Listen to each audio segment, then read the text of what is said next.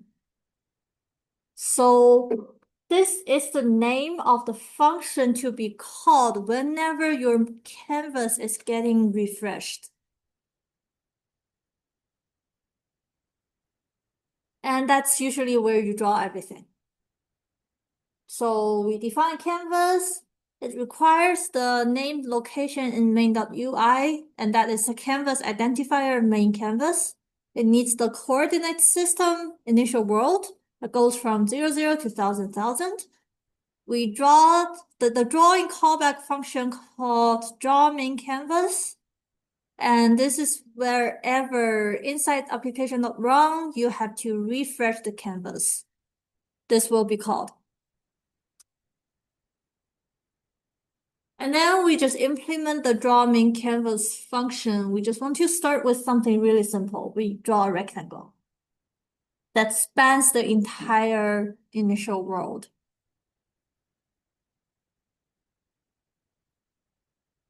So we'll just do this. This is the function prototype that you'll always need to follow for callback functions for draw main canvas. There is a certain function prototype for callback functions for each type of callback function. You'll have to look into the documentations to find out what are the actual prototypes. But for draw main canvas, it's just this one. Void draw main canvas, EasyGL render G. And we can use this renderer G to draw the rectangles. If you do draw a rectangle, what this will do is it will draw a rectangle with a line width. So it's not field, it's just a line, rectangle line. And draw rectangle, here it just takes the two coordinates, bottom left corner and top right corner, like this. Bottom left, 0, 0, top right, 1000, 1000.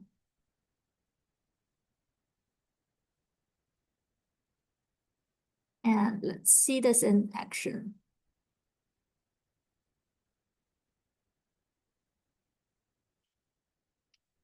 This is callback function. HPP. This is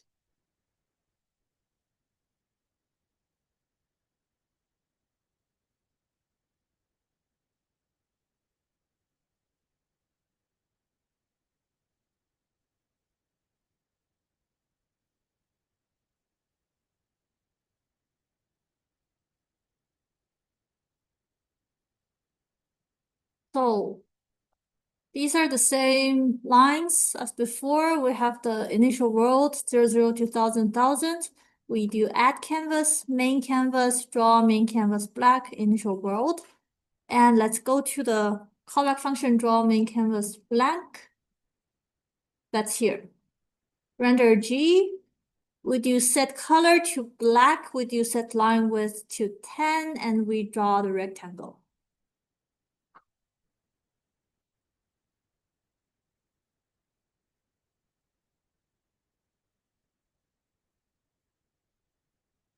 This color, by the way, is our RGB.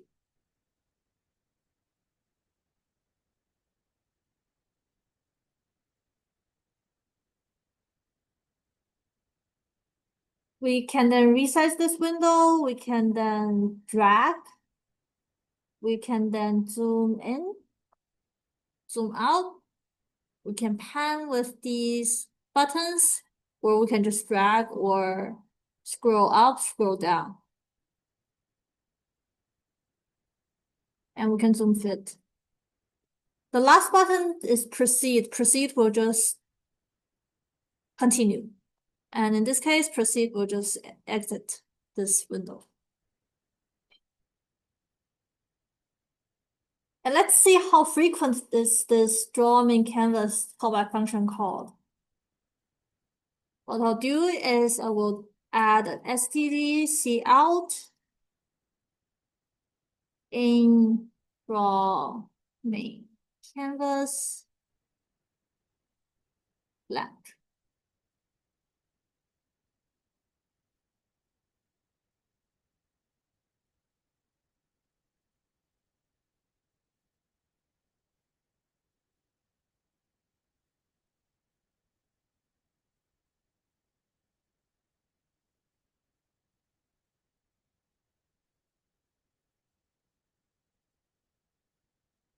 Okay.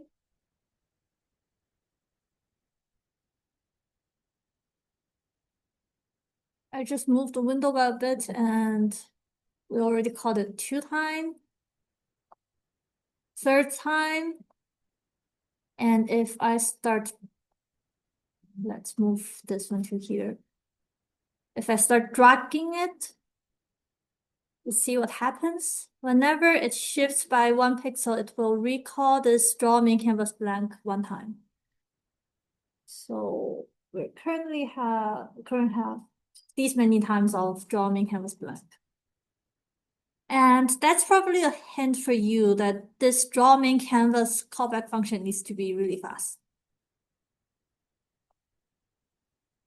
Okay, let's move this line.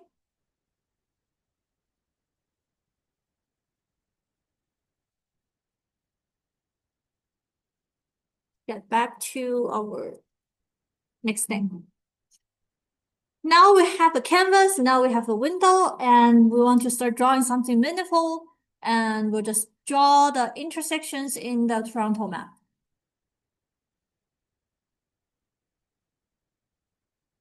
So at the beginning, we want to, before everything else, we want to load our intersection data so we can just loop through them and draw them.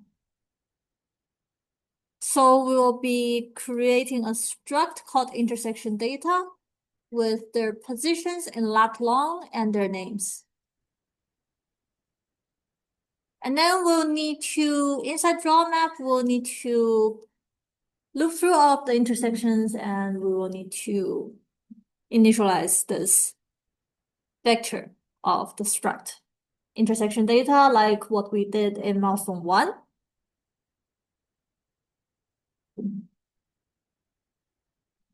Okay. Then inside our draw main canvas, we will then loop through this vector and we will be drawing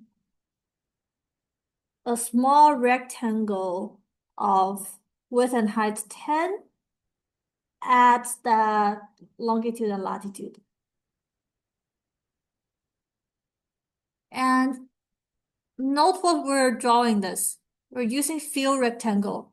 So this will, instead of drawing a rectangle that is of line width, we'll be filling the entire rectangle to black. And this defines the rectangle. We'll be using the exact location, X and Y, as the lower left corner, and then we define the top right. Okay. Let's consider what will we see if we just do this.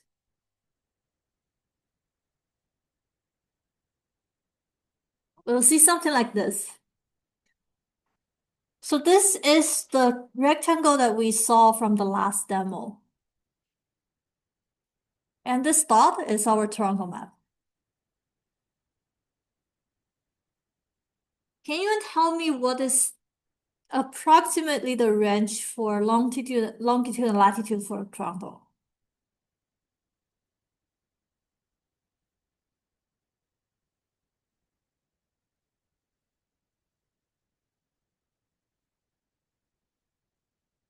It's going to be less than 10.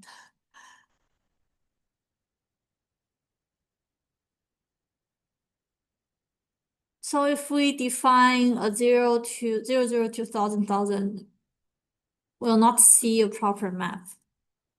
Let's see this one first.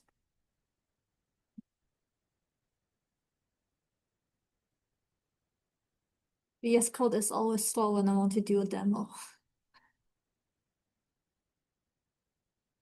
Okay, so we do the intersection data, we do the window, we do the application, we do the canvas. And inside the draw main canvas function, we're then drawing the initial rectangle and we are looping through all of the intersections.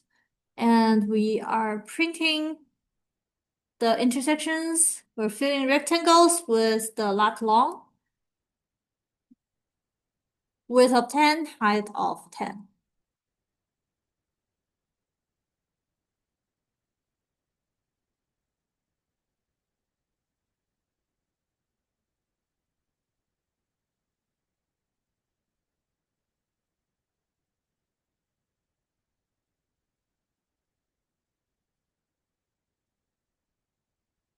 Make it bigger. This is 0, 0. This is 1,000, 1,000. And Toronto is like at this place. So if we zoom in to Toronto, you'll see that it gets slower when we are zoomed in and when we are trying to pan it. See, it's frozen now. And that's because we're rendering 10 by 10 rectangles here. And the number of rectangles actually number of intersections. So if you render something as big as this for the number of intersections in Toronto, this is how slow it will render.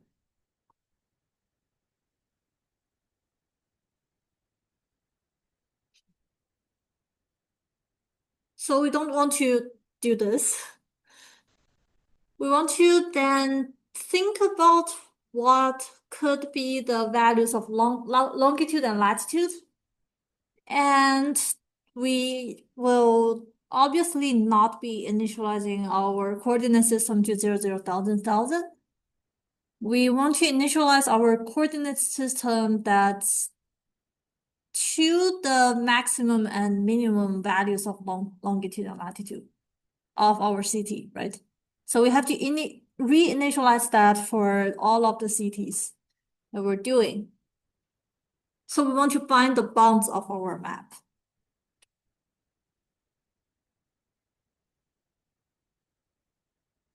I guess it's too trivial to write your code here, so let's just do them together.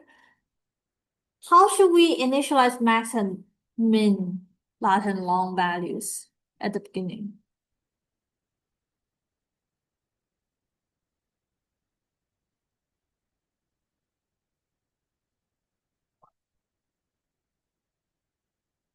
Yes, we initialize that to one of the intersections lat longs. And we'll just do the 0th one. Because normally people will think about whether to do it like max infinity or minus infinity or something like that. It's going to be not so good in terms of both coding style and probably the accuracy in some cases. So this is the most accurate way of doing this.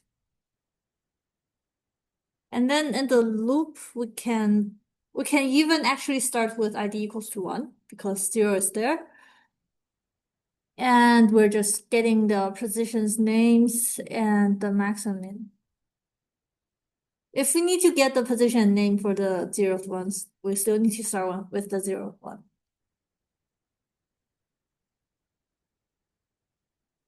After we get the bounds, we will then change the initial world from 0, 0, 1,000, 1,000 to min long, min lat, max long, max lat. And we'll get this. Because we're still drawing with the width and height should be 10. And the entire Toronto is less than 10. So we want to adjust the width and height, and we will use 0.001. We'll get something like this.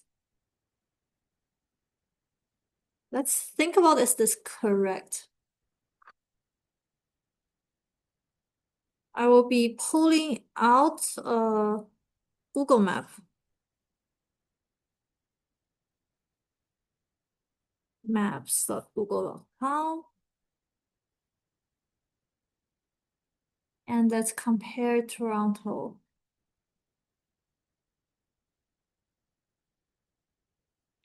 Just by looking at this part and this part, can you see the slope? Are the slopes correct?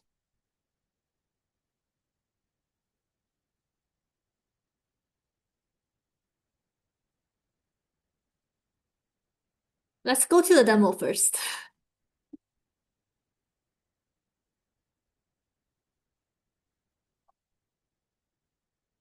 Okay.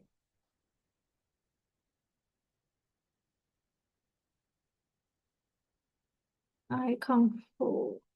I control. Here.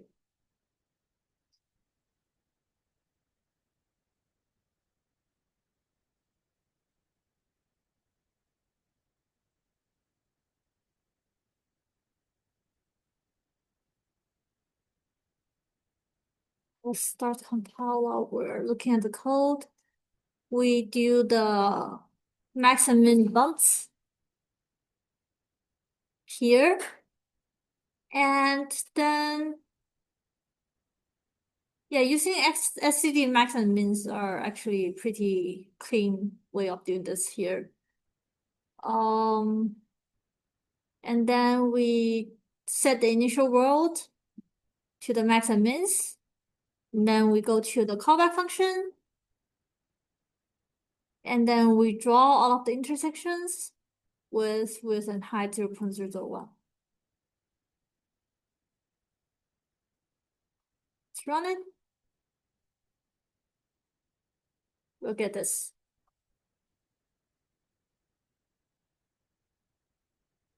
And we can expand, we can pan, we can zoom out, we can zoom fit. Okay, let me drag it over here and let me have Google Map open here. So here are the Toronto Islands. We can locate that. Toronto Islands, here and here. There is a curve here, a curve here. Are the maps actually matching? In terms of shape, in terms of slopes?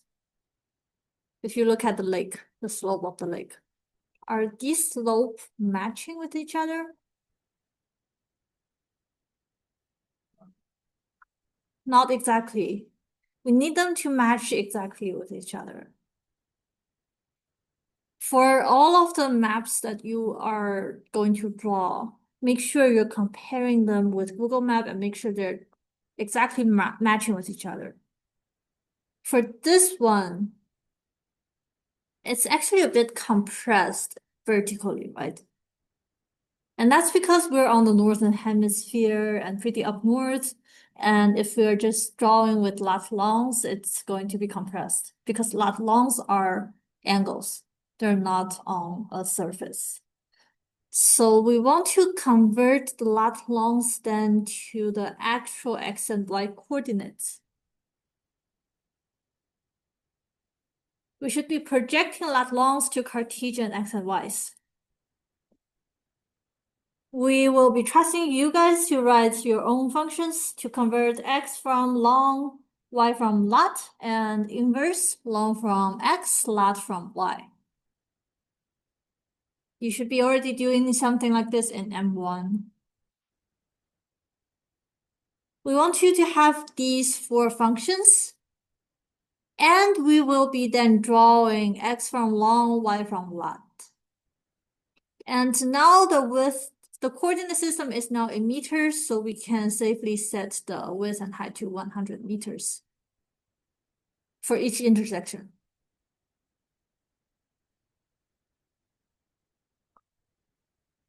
Do we need to also change something here?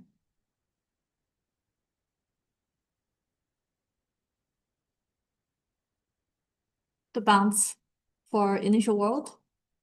Yeah, we are changing the entire coordinate system, so we have to also change the initial world.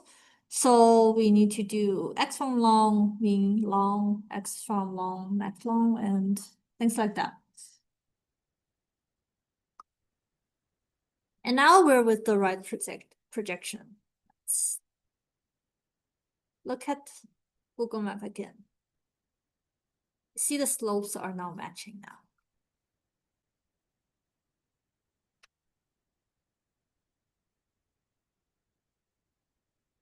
This is the exact projection.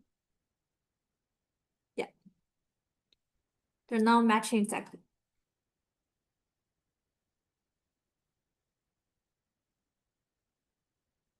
We see we got from something that's a bit compressed to this.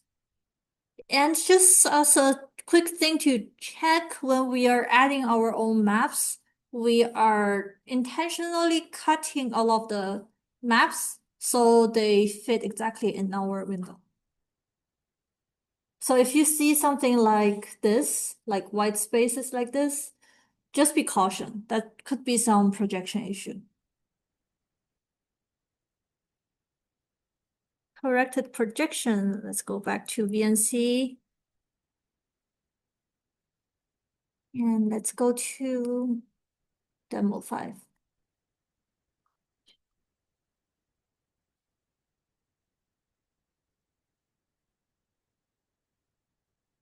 Now the only things we changed are we're adding x from long, y from lat. And inside draw main canvas, we're adding x from long, y from lat for xy's. And we're changing the width and height.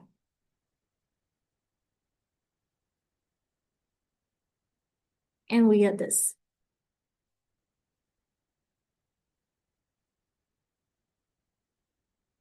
And we can zoom in, we can zoom in to see. And zoom out. We're expecting something much, much cleaner than this in your final code. So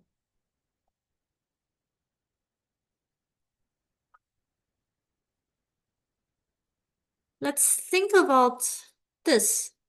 So we are timing all of the draw main canvas times here.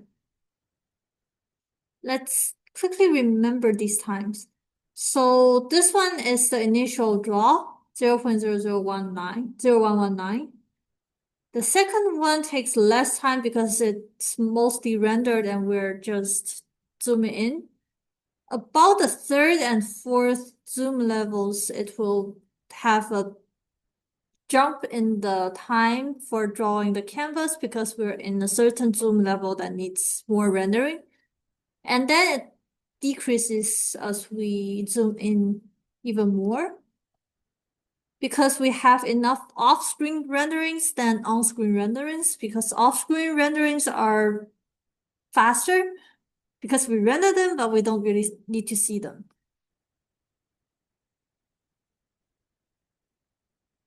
But we still remember draw main canvas needs to be a really fast function. So is it really worth it to call x from long, y from lat inside this function? Speed critical and x from long looks like this. We have 4 multiplications and 1 call to the cosine function. Cosine function is a really slow function. So cosine, sine, square root are really slow functions. Multiplications are slower than plus and minus. So we're doing 4 multiplication plus 1 cosine. This is really slow, especially if you are drawing more than just intersections. Just for intersections, Toronto has over 150,000 calls per redraw. We want fast redraws, ideally 10 to 100 milliseconds for smooth panning, and that includes everything. Streets, street segments, features, everything. So we cannot just keep these inside our draw map, draw canvas. And from milestone 1, you should already know if we want to save time from computing inside this function that's being called a lot of times, we want to pre-compute. We want to pre-compute once for everything, and then we can just grab it in all one time. So we pre-compute more in load map, and then we're saving into the type that's called ECGL point to the XY location. ECGL point to the stores the X and Y coordinates directly. And if you need to do fill rectangle, it can be called really easily. We do the XY location that's in point 2D, and we just give it the width and height. We don't have to do X plus width, X plus height, Y plus width, or something like that.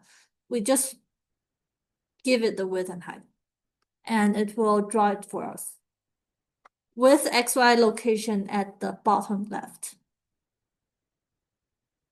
All right. So we just do pre-compute and let's see what happens.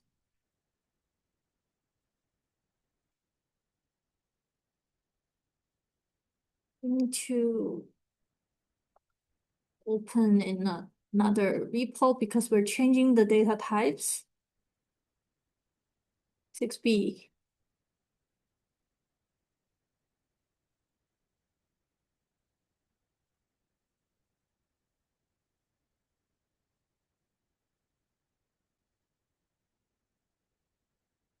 Go to draw map. So it's in here. We now factor all of these into a helper function. This helper function is doing the max and min lots. It's doing loading all of the X and Y coordinates, doing X from long, Y from lot, and it's initializing all of the intersection data here.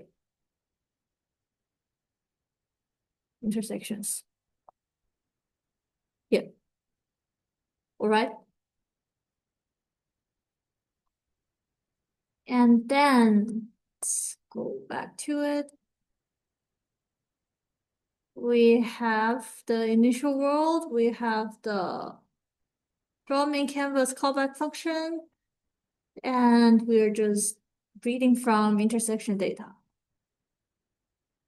And we're calling this fill rectangle with point 2D, width and height.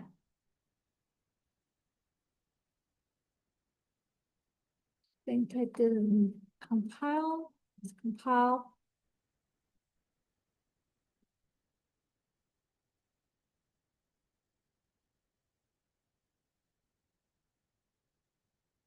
And we still time it.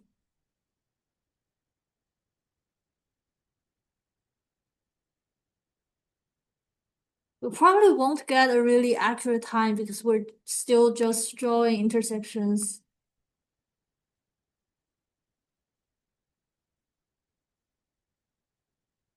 Okay, let's see.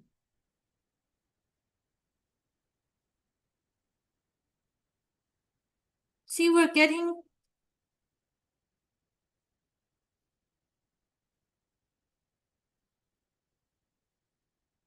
on average, we're getting faster redraws, right?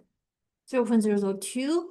And in here, the least one is 0.008. 7,534.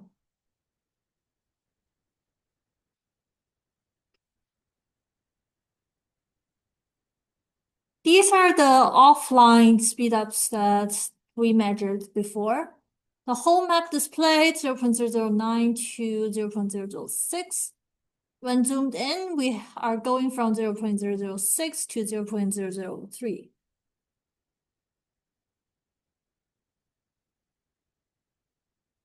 And also think about if you're drawing features that are really large, do you want to cut off some of the rendering that are off screen? Because rendering a partially on screen and partially off screen object that is really large could be really time consuming, especially in some cities. So think about that while you are implementing. So far we're using the default pans zooms that are implemented in our main.ui by default. We want to add more control to it by adding mouse clicks. This is something that's more interesting than just drawing. Want to do something so that when we are clicking our mouse on the map, we are selecting the closest intersection to that mouse click. And to implement mouse click, we'll need to register this mouse click callback function when we are calling application.run. So remember, we were doing 4 null pointers as placeholders. These are placeholders for the callback functions. The first one is called initial setup. Second one is called act on mouse click. Third one is mouse move. So that is called whenever your mouse is moved on the screen. The last one is act on key press. We'll just be doing mouse click for now. So we add application.run, act on mouse click. And then we look into the EasyGL header files to find the function prototype for act on mouse click. That looks like this. Application, GTK event button, double X, double Y. Double X and double Y are the coordinates where the mouse click was detected. And we want to select the closest intersection to the mouse click. So what will we do?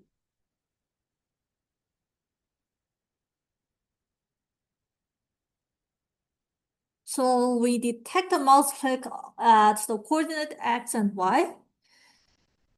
Do we have any helper function to find the closest intersection then? We have one helper function to find the closest intersection, and what is its parameter? Position lat long. So then we will need to call our M1 function, find closest intersection with the position lat long. So what we'll need is our inverse function to convert X and Y into lat longs. And we put that position in to find closest intersection to get the intersection ID. And we'll just output the intersection name. But we actually want to see some visually highlighted things on the graphics because it's more user-friendly, right? So let's add a highlight to the drawing. So after we detect the mouse click, we find the closest intersection. We draw a red rectangle at that intersection to highlight it in red. All right. And let's see.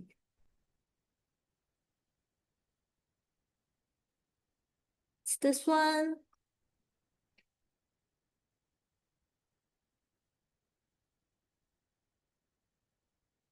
This one.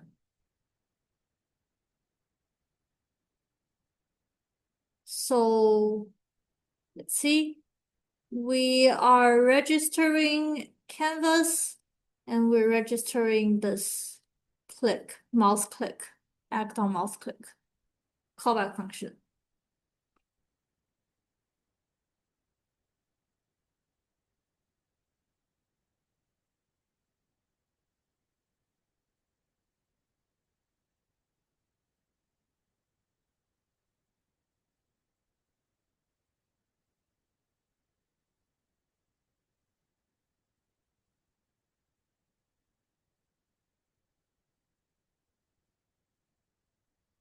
Not closed. Okay. If you accidentally forgot to close the previous one, it will just wait till the previous one is closed. Click, click, click, click, click. So there's already something that's going on here. It's not correct. I'm clicking on here, but it's highlighting beside it. And if I pan it, the highlights are gone.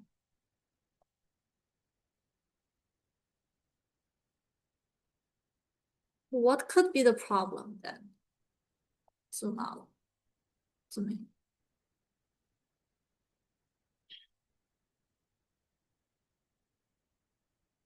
We're seeing two problems. The first one, if I click on this one, is highlighting the one beside it. And that's because we're drawing it such that the actual position is at this bottom left corner. And when we click it, we're assuming by intuition that we're clicking on something that's at the center. We'll be fixing that after. Currently, if I just pan the canvas, it will be gone. And that's because when we're redrawing the canvas, the state is not remembered. We're not remembering that we're highlighting this intersection. So we want to add stateful graphics. We need to add something that remembers whether we're highlighting an intersection or not. So instead of inside our callback function drawing that intersection red, we want to record the intersection is highlighted, so when we're doing screen redraw, we can redraw that intersection to be red. So instead of drawing a red rectangle when we detect the mouse click, we add another field inside the intersection data of whether it's highlighted or not. We set highlighted to true if we want to highlight it, and when we're doing the redraw for canvas, our main canvas redraw function, we are detecting whether it's highlighted or not. If it's not highlighted, we draw black. If it's highlighted, we draw red. There is another problem with this. But let's see what happens with this. So we add another field in intersection data that's defaulted to false. We set this to true whenever we detect a mouse click. And inside draw main canvas, we do check if intersection dot highlight is true, then we draw red. Otherwise, we draw black.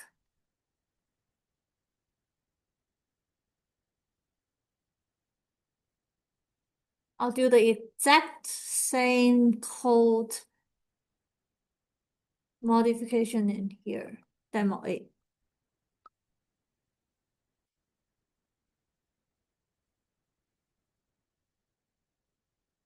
So inside act on mouse click, we are setting highlight to true. And in the draw main canvas highlight, we are doing, if intersection is highlighted, we set color to red, otherwise set color to black.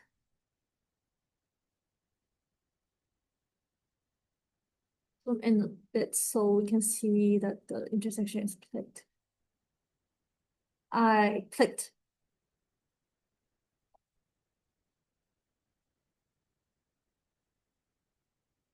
In our terminal, it says mouse clicked. And we see a closest intersection, but it's not highlighted. Let's see another one. Clicked. Still not highlighted, but it's shown. Click.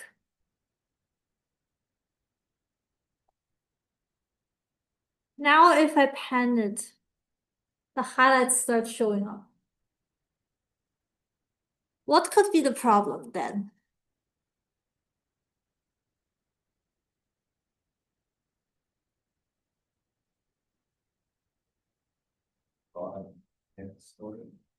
We should draw it and store it. We can either draw it then store it, or we can force a redraw right when we're storing it. Because it's either drawn or when we're clicking on the mouse, it's just going into our callback function. It's not refreshing the canvas.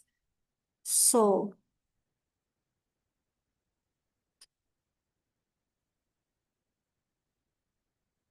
right after we store it, we want to do this app.refresh drawing. This will force a redraw of the canvas.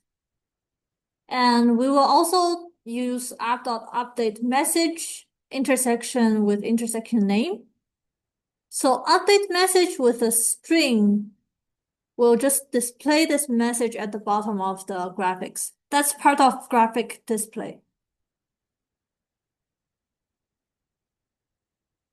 And let's see it.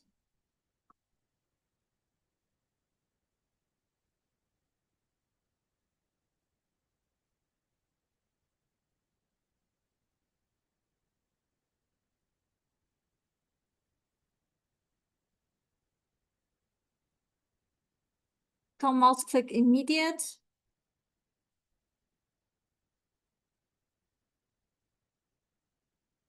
Sets highlight to true. It updates message and it refreshes drawing.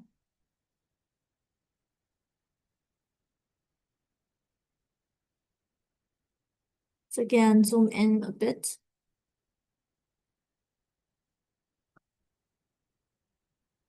And we see the intersection selected name coming up.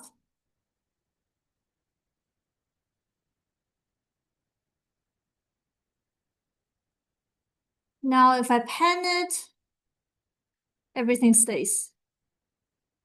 Even if I move them off screen and then back, everything stays.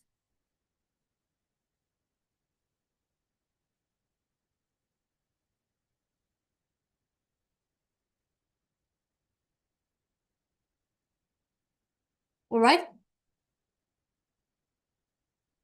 Okay, so the problem where the highlight will go away and the problem where the highlight doesn't show immediately are now fixed. When you're implementing your own design, just try to think about how many intersections you want to select and do you want to deselect by clicking on it again or something like that. We'll just show this in the demos. Now we want to resolve the problem where the select is not accurate. By intuition, people will just think that we're selecting something that's at the center of the square. So what we want to do now is to move the actual XY location to the center of the square that we're drawing. And what we'll do is, instead of drawing the bottom left point, at the precise XY location, we move the bottom left point by width divided by 2, height divided by 2. So we're moving the bottom left corner to bottom left so that the actual XY location is at the center. That's just one line change. Now let's see the demo.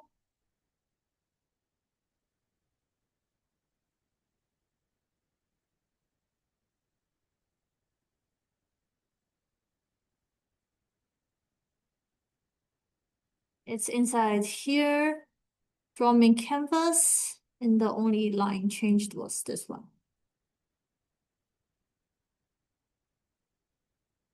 We just move it by half of width, half of height. Build.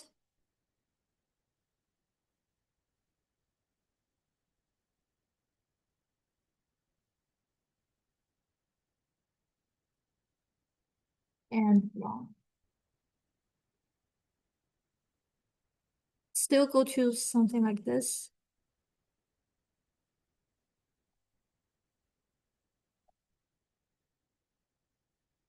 It's now actually selecting the one I want to select. This one, this one.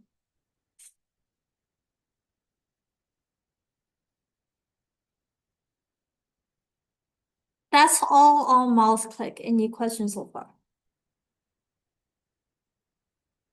These demos should be clear enough. Now, I'll show you how to add a button using code. So in the next tutorial, which is Glade, there we'll be showing you how to add buttons using Glade. And so you can do it in two ways. Either use Glade to modify the main.ui file, or we can use the initial setup callback function to add buttons inside your code. Add buttons, we'll need to first register the initial setup callback function with ECGL. Remember, for your application.rom, there are 4 callback function placeholders, and initial setup is the first one. Create the button in initial setup, and so that when the button is clicked, it will call another callback function. It's called toggle pink. It will then toggle a pinkified global variable to control whether we want to draw a pink background for your map. This is just a really simple implementation. So here are what we will need to do. Inside the application.rom, we register the initial setup callback function. And if you check in the ECGL documentation, you should see initial setup function prototype is like this. You will always have to include all of the parameters. If any of the parameter is not used, make sure you're commenting them out like this. So you keep the type, but you comment out the name. So you tell the compiler that we're intentionally not using this one, so that the compiler doesn't give you warnings. Remember, we want to keep ourselves at 0 warnings. Okay, initial setup, we're not using this Boolean new window. And inside here, we're just doing application.create button pinkify. Pinkify is the text that shows up on your button. The 6 is the number of rows where the pinkify button needs to be on your display, on your window. I will show you why it's 6. And then toggle pink. Toggle pink is then the callback function associated with this button. Whenever someone clicks on the button, it will call toggle pink. And then we write this toggle pink function. Again, we need to get the function prototype from the documentations, and it will look like this: GTK widget application. Again, we're not using widgets, so we're commenting out the widget variable name. Inside toggle pink, what we'll be doing is we will be toggling the pinkify global variable, which is a Boolean, and we refresh drawing. And we refresh drawing due to the same reason we want to refresh drawing in the mouse click example before.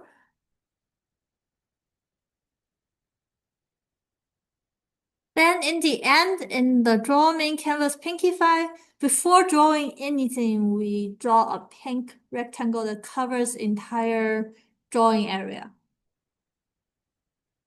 So we don't want to draw the pink on the entire map. It's going to get really large when you zoom in. So we just want to get the visible world and draw the visible world pink. And this is the RGB values for pink.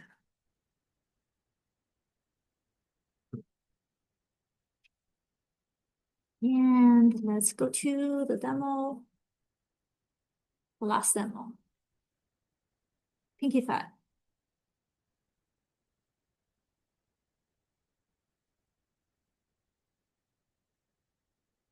So everything should be the same right up to draw main canvas pinkify, where we're doing the check whether it's pink, and then we draw it. We have the initial setup. Inside the initial setup, we're commenting out the one that we don't use, and we're creating the button. Pinkify 6 toggle pink. And inside toggle pink, we set the global variable pinkify, and we refresh drawing. Inside draw main canvas pinkify, before drawing anything, we're doing this. If pinkify, we draw fill rectangle to the visible world. And there is a reason to do it before anything else. If we do it as the last step, this will override everything that we draw before it. So we don't want the pink rectangle to cover all of our intersections. So we want to draw the rectangle before drawing intersections, so the intersections are drawn on top of this rectangle. We don't want to draw this rectangle on top of any other things.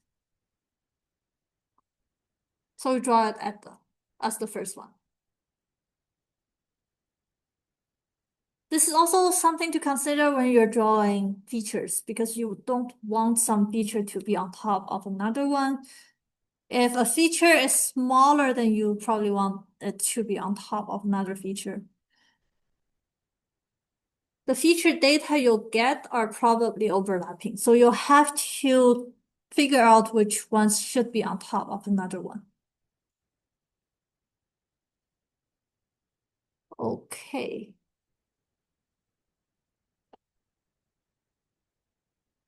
Any other things I want to tell you? Probably only the 6. Let's open this map. We see on the sidebar, pinkify shows up here. And we can zoom in, we can pinkify, not pinkify. Pinkify, we can zoom out, zoom in.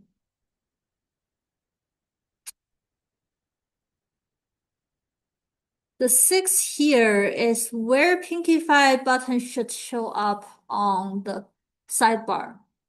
6, 5, 4, 3, 2, 1, 0. That's the 6. 6th row. 0, 1, 2, 3, 4, 5, 6. So we use the 6 to make sure that it's before the proceed, because proceed will just close the window. So we want to put pinkify before the proceed and after all of the zooms. The 6 is also the parameter you should be using when you're working with Blade.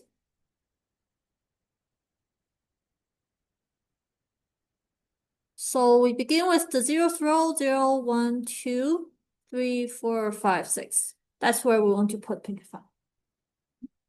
All right. We can just pinify, not pinify, proceed. Okay, and that's it for today's demo.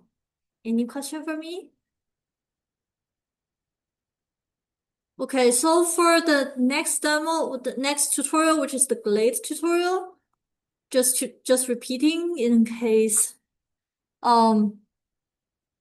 So the Glade tutorial is really demo heavy, so I would strongly recommend everyone to still watch it. And we will be posting the Glade tutorial from last year, either today or tomorrow. And so that you can watch it over the reading week. And then the week after reading week, I will still be doing the in-person live demonstration on Tuesday 3 to 5. And then Tuesday 5 to 6, and this tutorial time I'll be reserving for Q&A sessions. And make sure you grab me before I leave. If I see no one's asking questions, I might leave early. So grab me before I leave if you need to ask anything. All right. I think that's it. And have a good milestone 2 and reading week. And I really want to recommend you that you start early on milestone 2 because there is no end on something like this. You can always make it better and better. So make sure you start early, you plan accordingly, you find out where you want to stop.